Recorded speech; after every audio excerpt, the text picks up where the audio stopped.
Hello, my name is Mark. Ethan Mark. I'm not that late, but let's give it a pause to Ubisoft. That's it. This is like a good news, and I want to give credit to the people who work on the game.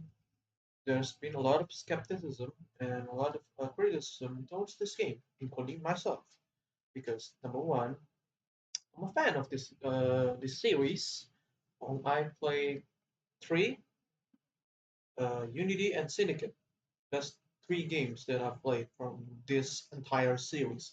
I enjoyed all of them. Um, Now there's this game which have been doing alright. Alright, what am I saying? Alright, doing alright and good, and saw a, a walkthrough and then I enjoyed it. It's kind of awesome, if I'm being honest. And this news so it's of the Assassin's Creed Shadows hit 2 million players, 2 million players, putting it on track to be the series' most successful game yet. And I want to give credit to the Ubisoft. And shout out to Steve Bonifield who released this article. Again, shout out to every person who works in the Ubisoft. Give your back, give yourself a backpack you're carrying this series who been in the dirt for a couple, not just the series but the company, carrying the company after all bad fumble. And this is a huge news because, but uh, I wanna give criticism to just the entire Ubisoft again. This is like not towards the people who work on the game. This is like the Ubisoft itself and his CEO, that dumb French guy. I forgot his name, and I don't want to remember his name.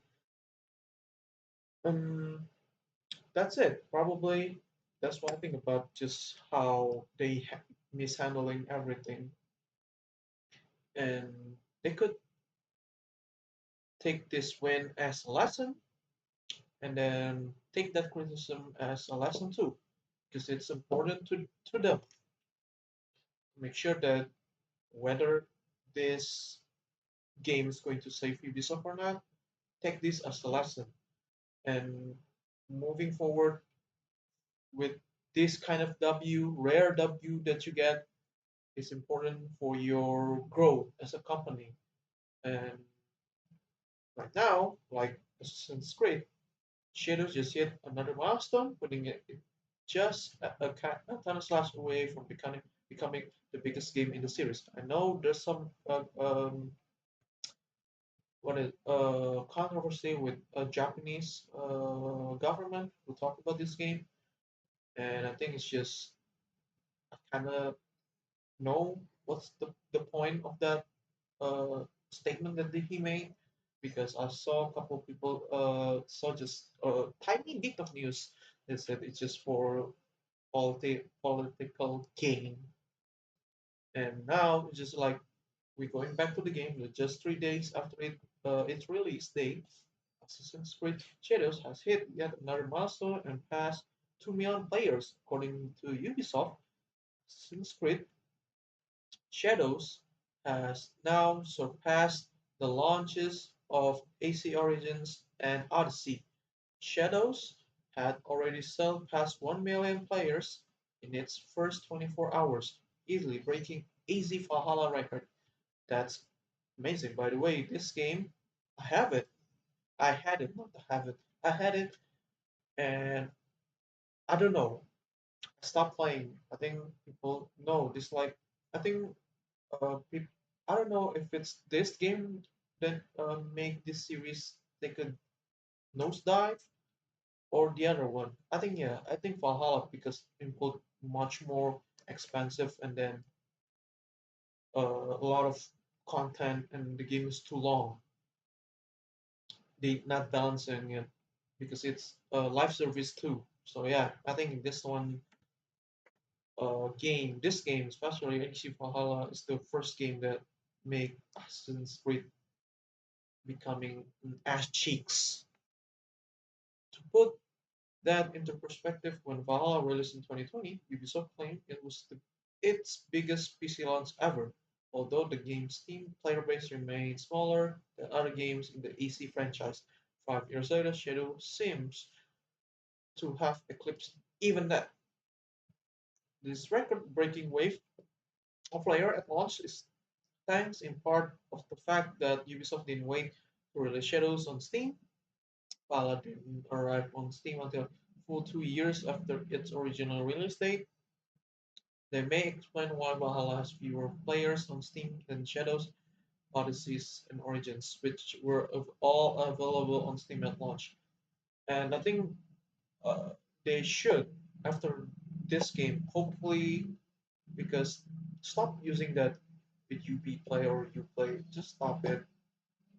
I know competition is good for especially in the PC market world, but if you take a nosedive, especially in this gaming industry, just sacrifice that kind of thing that you made back then.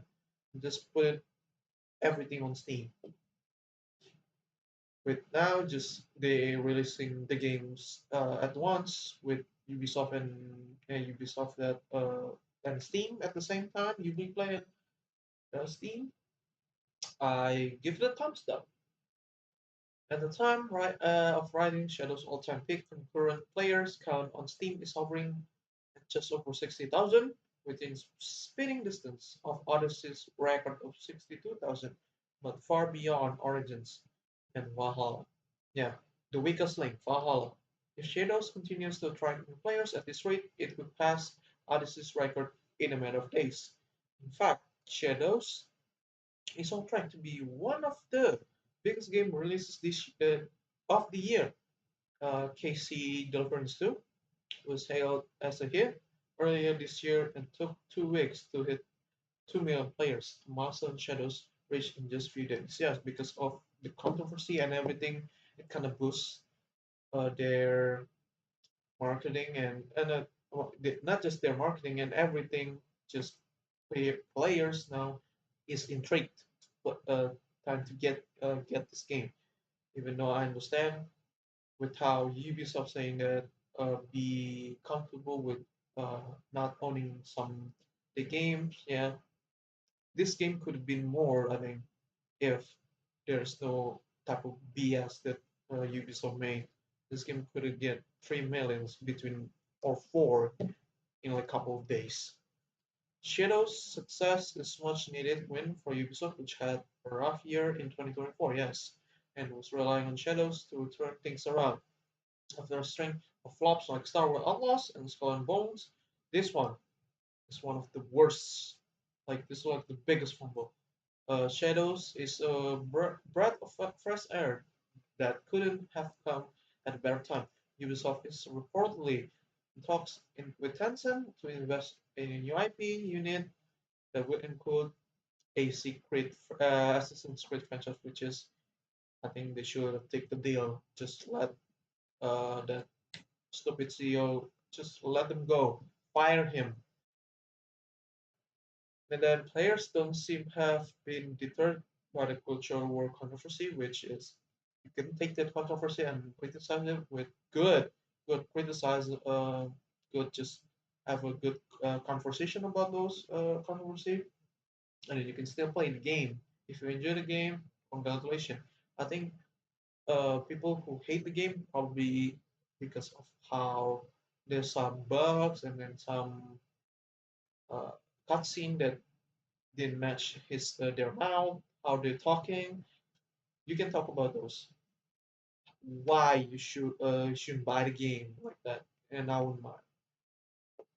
We saw predominantly Western influences and other commentators spreading the racist reaction.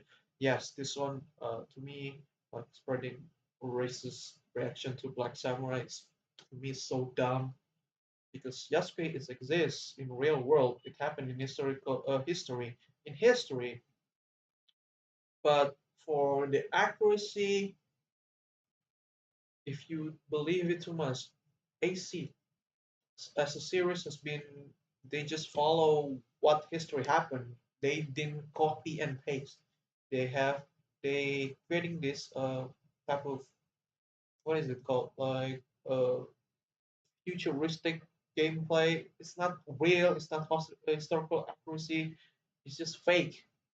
But they follow that history and put some real people and tell this thing a different story as assassin. It's just stupid if you think about AC as this historical copy of the history. It's not. This game is just a game. You just love that history and put it in the game as like this happened in real life, and you should go read this type of history. But this game is a game. It's like imagination of that event that happened. So yeah, it's just stupid. Yasuke was real, whether he's like the retainer, but I think he got accepted as samurai. I don't know. I forgot how the story goes. And then not just that, Yasuke has been in a couple of anime, manga, get involved a lot of things. So if you are a dumbass who say this kind of historical accuracy, they not shut up. You don't know the history of Japan. So if you just think just get this kind of history just by looking at it just like that, just stop it. You look dumb. Both Ubisoft and the Assassin's Creed subreddit ultimately said enough is enough, refusing to give outrage cycle more oxygen. Yes, it's what you should do. Just ignore it, and then the game has received mostly positive, which is alright. It's commendable. It's a gamer. Morgan Park gave Shadows 80, but if you gave it low because of certain technical things, it's okay. It's understandable.